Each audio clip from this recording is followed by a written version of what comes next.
ارشاد فرما رہے ہیں، سورہ شورا کی 25ویں آیت ہے جس میں پروردگار عالم ارشاد فرما رہا ہے وہی ہے جو اپنے بندوں کی توبہ قبول فرماتا ہے، یعنی وہی پروردگار ہے کہ جو اپنے بندوں کی توبہ قبول فرماتا ہے اور گناہوں سے درگزر فرماتا ہے، یعنی توبہ بھی قبول کر لی، گناہوں سے بھی درگزر کر دیا، اور جو کچھ تم کر رہے ہو سب جانتا ہے۔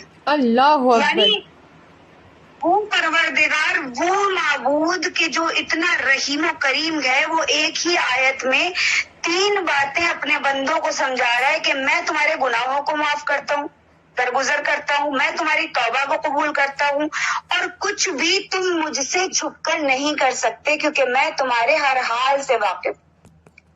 انسان خود سے چھپ کے گناہ کر سکتا ہے، خود سے چھپ کر گناہ کرنا مطلب ہمیں اندازہ نہیں ہوتا کہ ہم گناہ کر رہے ہیں، لیکن ہم نے گناہ کر دیا، لیکن وہ گناہ بھی پروردگار کی نگاہ سے چھپا ہوا نہیں ہوتا، وہ ہمارے ایک ایک لمحے سے باخبر ہے۔ اب انسان یہ سوچتا ہے، لیکن آج کل دیکھیں زمانہ ایسا آ گیا کہ میرے جملے تھوڑے سے کڑوے ہو جاتے ہیں اکثر، لیکن وہ حقیقت ہے، سچ ہمیشہ کڑوا ہوتا ہے کہ زمانہ ایسا آ گیا کہ انسان ارادتاً گناہ کرتا ہے۔ میں ہوں، آپ ہیں، فرشتے نہیں ہیں، گناہ کرتے ہیں، لیکن ارادتاً گناہ کرنا سب سے بڑا عذاب جو ہے وہ ارادتاً گناہ کرنے کا ہے۔ بے شک بے شک۔ ایک تو یہ ہو گیا کہ ہم سے ہو گیا دھوکے سے، ایک تو یہ ہو گیا کہ مجبوری میں ہو گیا، نہیں پتا تھا کر دیا گناہ۔ جھوٹ کتنا بڑا گناہ، لیکن کبھی کبھی کیا ہوتا ہے کہ دانستان بولتا ہے انسان، کبھی کبھی نادانستگی میں بول دیتا ہے، اور کبھی کبھی مجبوری بلوا دیتی ہے، لیکن ہر طرح کے کیے گئے گناہ کی سزا بھی الگ الگ ہے۔ لیکن اس کے باوجود بھی آپ یہ نہیں کہہ سکتے کہ وہ پروردگار کہ جو اتنا غفور و رحیم ہے، وہ تواب ہے، وہ رحیم ہے، وہ غفور ہے، وہ کریم ہے، اس کی شان کریمی یہ ہے کہ ادھر بندے نے دل میں بھی شرمندہ ہو گیا کہ پروردگار میرے معبود یہ میں نے غلط کر دیا، تو وہ ایک لمحہ نہیں لگاتا کہ اپنے بندوں کے گناہ بخش دیتا ہے۔ بے اور شک۔ ایک مثال نہیں ہے ہمارے سامنے، ایک مثال نہیں ہے، سینکڑوں مثالیں ایسی موجود ہیں کہ جہاں پروردگار نے بندے کے ارادہ کرتے ہی اس کے گناہوں کو بخش دیا۔ بڑے بڑے گناہ، چھوٹے گناہ کی نہیں بات کر رہی، چھوٹے گناہ بھی بخشتا ہے وہ، بڑے گناہ بھی بخشتا ہے۔ اتنے بڑے بڑے گناہ لوگوں نے کیے، لیکن ایک بار صرف اپنے رب سے صدق کے دل کے ساتھ انہوں نے توسل کیا، اپنے پروردگار سے جڑے، تمسک ہوا، توبہ کی، اور پروردگار نے فوراً بخش دیا۔ اچھا، توبہ کے معنی یہ نہیں ہے کہ انسان توبہ کر رہا ہے، کیونکہ پروردگار کا ایک لقب بھی تواب ہے اور ہم تائب ہیں۔ تواب کا مطلب ہوتا ہے بہت زیادہ توبہ کرنے والا۔ اب تواب کا مطلب یہ نہیں کہ خدا نہ کرے، نعوذ باللہ من ذالک کے پروردگار سے کوئی گناہ ہو رہا ہے۔ تواب کا مطلب یہ ہے بہت زیادہ توبہ کرنے والا۔ اور توبہ کا میننگ کیا ہوتا ہے؟ توبہ کا میننگ یہ نہیں ہے کہ انسان نے توبہ کی یعنی کہ انسان اپنے گناہ پر شرمندہ ہوا، یہ بھی نہیں ہے، بلکہ یہ ہے کہ انسان نے اپنے گناہ پر نظر ثانی، یعنی جو مقصد تھا اس کا اس سے نظر ہٹ گئی اور واپس جب نظر آئی تو یہی توبہ ہے۔ سبحان جس اللہ۔ طرف ہم جا رہے ہیں اس طرف سے اگر ہم ہٹ جائیں، ہماری منزل کیا ہے؟ صراط مستقیم ہماری منزل ہے۔ اگر ہم صراط مستقیم سے ہٹ جائیں اور پھر ہمیں احساس ہو کہ نہیں ہم نے غلط کیا، ہم کہاں جا رہے ہیں، یہ ہماری منزل نہیں ہے، ہم پلٹ کر آ جائیں نا، تو اس کو توبہ کہتے ہیں۔ سبحان اور اللہ۔ وہ سبحان اللہ۔ پروردگار ہمارے گناہوں کی وجہ سے اگر کبھی ہم سے نظر ہٹا لے، ماں بھی ناراض ہوتی ہے، باپ بھی ناراض ہوتا ہے، لیکن اتنی جلدی کوئی ناراضی نہیں ہوتا کہ جتنی جلدی پروردگار عالم راضی ہو جاتا ہے۔ بے شک بے اگر شک۔ انسان دل میں یہ تہیا کرتا ہے کہ مجھے اپنے رب کے حضور توبہ کرنی ہے، یا میں اپنے مقصد سے ہٹ گیا ہوں، میں اپنی منزل سے ہٹ گیا ہوں، اور ادھر اس نے دل میں تہیا کیا کہ اب میں واپس اپنی منزل کی طرف جاؤں گا، پروردگار ہماری طرف دوبارہ اپنا نظر ثانی کر دیتا ہے۔ حالانکہ اگر وہ اپنی نظر ہم سے ہٹا لے تو اس سطح دنیا پر ہمارا وجود نہ رہے، ہم یہاں سے ختم ہو جائیں، ہماری ہستی مٹ جائے، ہماری سانسیں بند ہو جائیں، لیکن وہ پروردگار ہم سے ناراض نہیں ہوتا۔ میں یہ نہیں کہہ رہی کہ پروردگار ناراض ہو جائے، ناراض ہو تو اس کا ناراض ہونا کیسا ہوتا ہے؟ جیسے پروردگار نمرود سے ناراض ہوا تھا، جیسے پروردگار شداد سے ناراض ہوا تھا، وہ ناراضگی پروردگار کی ہے، وہ انسان ہم جیسے گناہگار بندے بھی برداشت نہیں کر سکتے۔ کیونکہ اس کی عظمت، اس کی جلالت، اس کی شان، اس کی منزلت کے سامنے انسان کا وجود کہیں بھی نہیں۔ اس پروردگار نے ہمارے لیے توبہ کا راستہ رکھا، اور آپ جانتے ہیں توبہ تو سب کر رہے ہیں، پوری امت مسلمہ کر رہی ہے، لیکن ہم سے زیادہ خوش نصیب کوئی ہو ہی نہیں سکتا، کیونکہ ہمارے پاس توبہ کو قبول کروانے کا وسیلہ موجود ہے، واہ اور واہ وہ کیا وسیلہ بات ہے ہے، آل محمد۔ سبحان اللہ، اللہم صلی علی اللہم صلی علی محمد والے محمد۔ محمد وجل فرجہم۔ بے شک بے شک، آل محمد ایک ایسا وسیلہ ہے کہ جن کے ہوتے ہوئے ہم یقین ہی نہیں رکھ سکتے کہ ہماری توبہ قبول نہیں ہوگی۔ بے شک، آل محمد وہ ہستیاں ہیں کہ اگر وہ کرم نہ کریں تو یقیناً جس پر ان کا نظر کرم نہیں ہے، آپ ان کی زندگیاں دیکھیے، اور جن پر ان کا نظر کرم ہے ان کی زندگیاں دیکھیے۔ ہم عزاداری کے یہ 2.25 مہینے ہمارے لیے بہت ہیں کہ ہم اپنے دلوں کو، اپنے وجود کو، اپنے نفوس کو تمام طرح کے گناہوں سے پاک کر لیں، توبہ کر لیں، کہ ان کے صدقے میں ہی توبہ قبول کی جاتی ہے۔ یہی ہے کہ جو ضمانت لے سکتے ہیں، کائنات میں کوئی انسان کسی کی ضمانت نہیں لے سکتا کہ واہ ہاں واہ ہم واہ، تمہاری توبہ قبول کروا دیں گے، ہم تمہیں جنت دلوا دیں گے، نہیں۔ لیکن اہل بیت وہ ہستیاں ہیں کہ جو جس کو چاہیں ضمانت دے دیں، جس کو چاہیں جنت دلوا دیں، اور یہ ایک نہیں سینکڑوں مثالیں موجود ہیں۔ واہ واہ بس کیا ایک بات مثال ہے، سے میں سمجھاتی ہوں، آگے بڑھوں گی انشاءاللہ۔ دامن وقت میں اتنا زیادہ گنجائش نہیں ہے، سوچ کے بہت کچھ آئی ہوں، لیکن پھر بھی جتنا پڑھ پاؤں گی اتنا پڑھوں گی انشاءاللہ۔ بشر حافی کا نام سنا ہوگا، بہت بڑا اہل سنت کے لوگ اس کو بہت مانتے ہیں، ولی مانا جاتا ہے ان کے یہاں۔ جی جی بے بشر شک، حافی امام موسیٰ کاظم علیہ السلام کا زمانہ تھا۔ مولا ایک جگہ سے گزر رہے تھے، گلی سے گزر رہے تھے، تو ایک جگہ سے میوزک کی آواز آ رہی تھی، گانے بجانے کی آواز آ رہی تھی، اور ہر امام کو یہ جو میوزک ہے، غنا، ہر امام نے اس کے لیے سرزنش کی ہے کہ میوزک نہ سنو۔ لیکن آج کی ہماری بدقسمتی پتہ ہے کیا ہے؟ ہماری بدقسمتی ہے، ہماری قوم سب سے زیادہ میوزک کی طرف راغب ہوتی ہے۔ ہمارے بچے سب سے زیادہ میوزک کیا ہوتا ہے؟ بچپن میں جب ماں جو ہے وہ فون دے دیتی ہے ہاتھ میں، اور فون میں سینکڑوں طرح کا میوزک بجتا ہے۔ اگر بچہ پوئم بھی سن رہا ہے تو اس میں میوزک ہی بج رہا ہے، اگر بچہ کچھ بھی سن رہا ہے تو اس میں میوزک بج رہا ہے۔ اور سب سے بڑا المیہ تو یہ ہے کہ آج کل ہمارے یہاں قصائد اس طریقے کے بنائے جا رہے ہیں کہ ان میں بھی میوزک ہوتا ہے۔ بے شک، اب کہاں تک انسان بچتا رہے؟ لیکن ہر ائمہ نے، ہر امام نے سرزنش کی ہے کہ میوزک نہ سنا جائے، کیونکہ یہ آل محمد کے چاہنے والوں کا شیوا نہیں ہے، یہ دشمنان اہل بیت کا شیوا ہے۔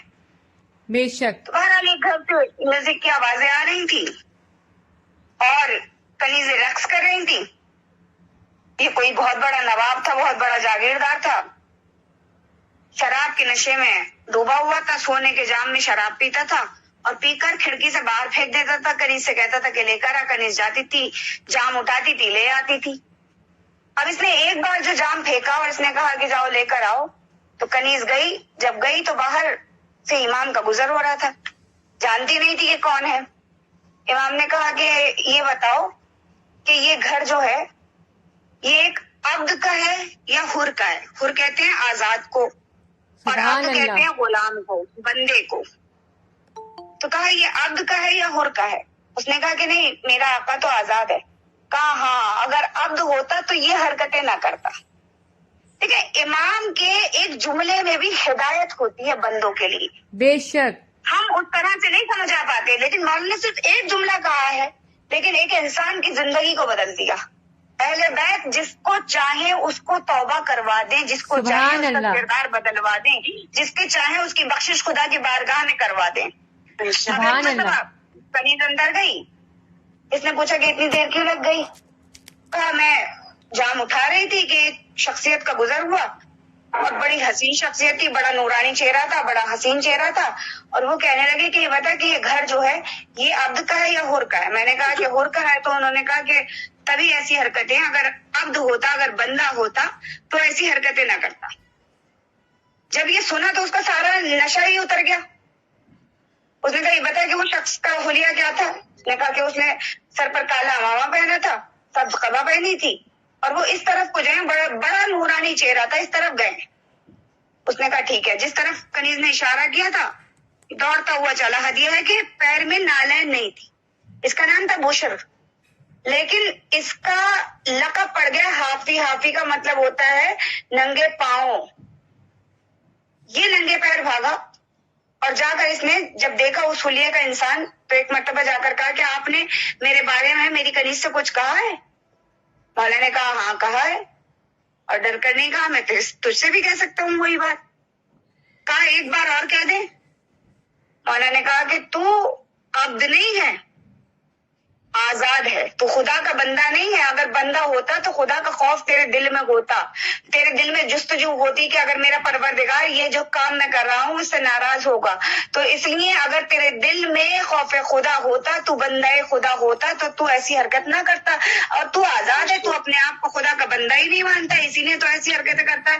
یہ ایک مرتبہ کہنے لگا کہ آپ یہ بتائیں کہ اگر آپ میری توبہ کو قبول کر لیں تو میں یہ سارے کام چھوڑ دوں گا.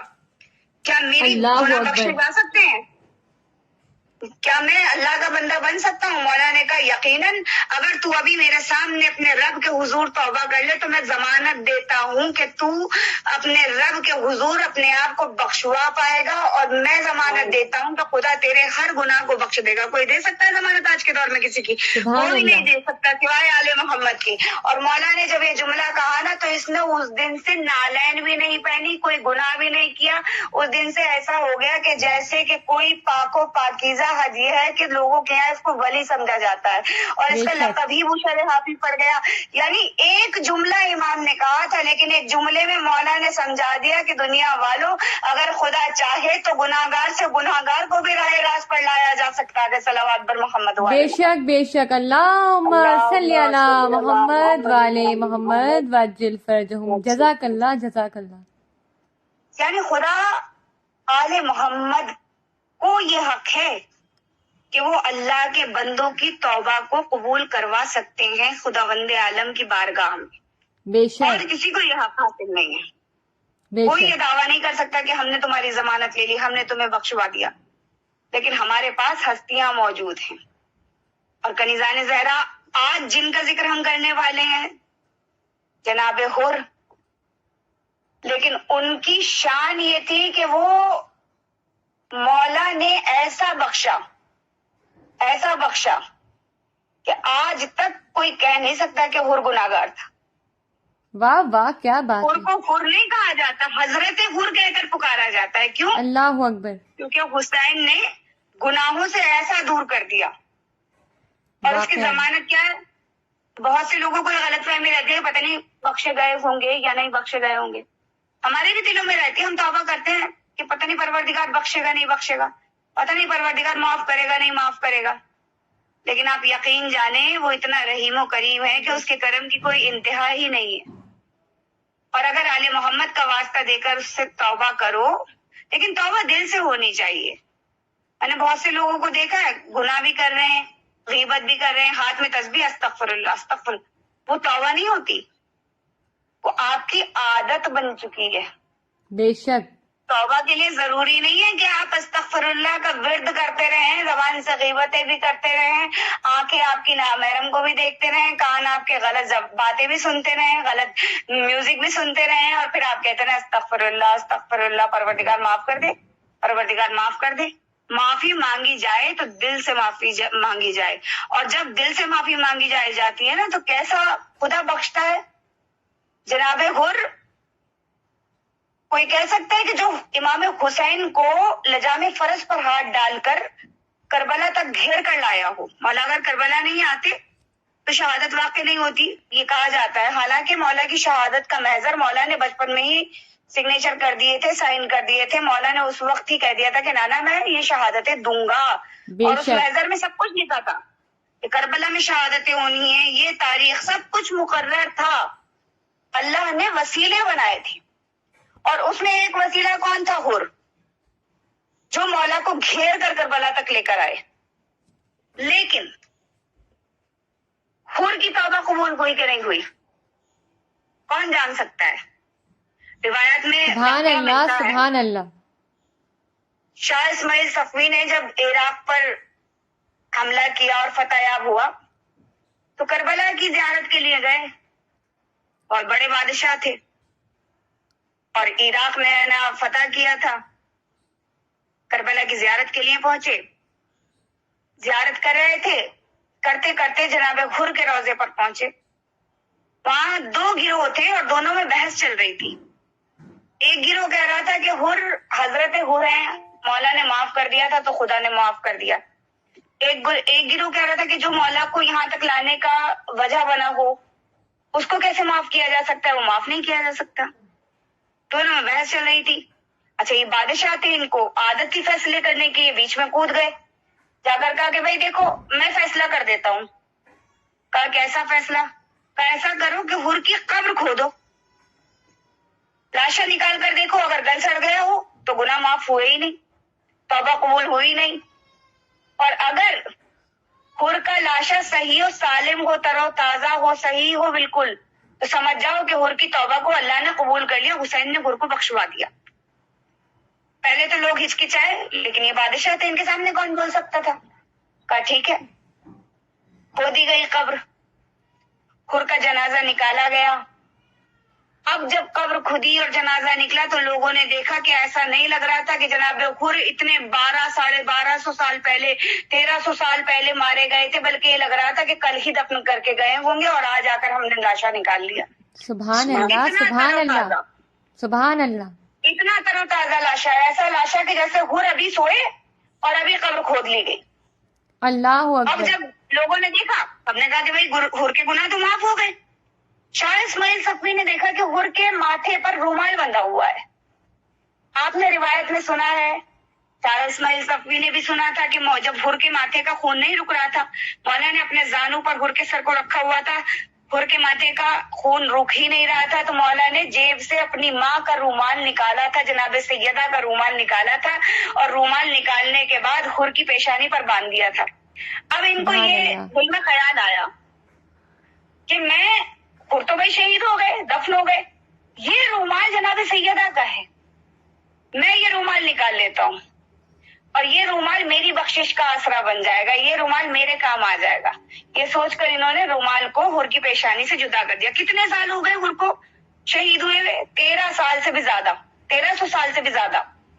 اب جب رومال کھولا گیا, انہوں نے سوچا تھا کہ میں اپنی قبر میں رکھوا لوں گا, میں اپنی بخشش کا آسرا اس کو بنا لوں گا, لیکن جیسے ہی رومال کھلا تو اس لاشے سے, جناب حر کے لاشے سے, پیشانی سے تازہ خون بہنا شروع ہو گیا.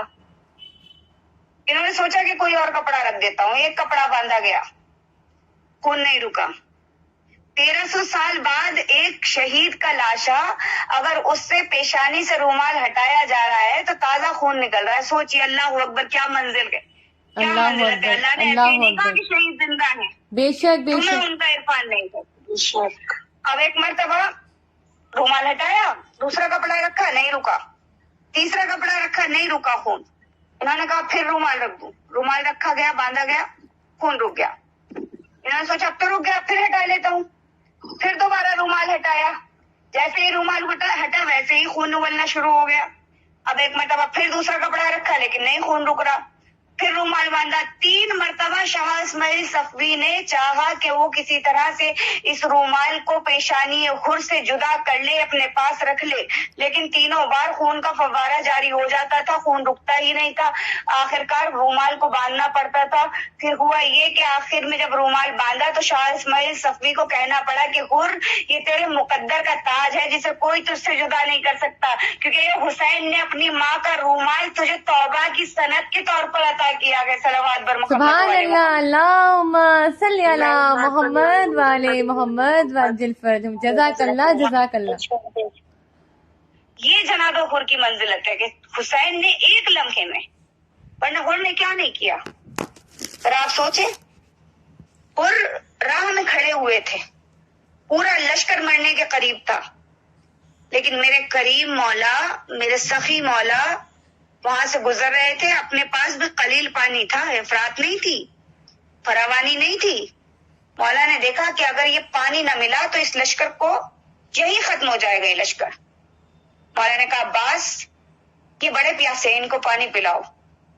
جناب عباس نے مشکیں کھولی پانی پلانا شروع کیا. حد یہ ہے کہ بعض تو ایسے بھی تھے کہ جن سے اپنے ہاتھ سے پانی نہیں پیا جا رہا تھا نا, تو مولا نے اپنے زانوں پر ان کا سر رکھ کر اپنے ہاتھوں سے ان کو کوزے سے پانی پلایا. خود مولا نے سیراب کیا, لیکن وہی لشکر گئے. یہ مر جاتے لیکن حسین نے زندگی دی. اب جب حسین تھوڑی آگے بڑھے تو اسی لشکر نے آ کر راستہ روک لیا اور کہا کہ حسین آپ نہیں جا سکتے فرزند رسول, آپ کو کربلا کی طرف جانا ہے. آپ سنتے ہیں نا روایت میں کہ حر نے مولا کی لجام فرس پر ہاتھ ڈال دیا تھا, کہا تھا فرزند رسول میں آپ کو کوفہ کی طرف جانے نہیں دوں گا. ابن زیاد نے بھیجا تھا حر کو. مولا نے کہا کہ پھر, کہا میں آپ کو جانے نہیں دوں گا, یہ کہہ کر لجام فرس پر ہاتھ ڈال دیا. مولا نے کہا حر تیری ماں تیرے ماتم میں روئے. بڑا مشہور جملہ ہے مولا کا. اور حر نے لجام فرس کو چھوڑا اور کانپنے لگا. کہا مولا کاش کہ میں بھی یہی جملہ آپ کو پلٹ کر کہہ پاتا, لیکن میرے مسلک میں آپ کی ماں کا نام بے وضو لینا بھی حرام ہے. اللہ میں آپ اکبر. کی ماں کا نام نہیں لے سکتا.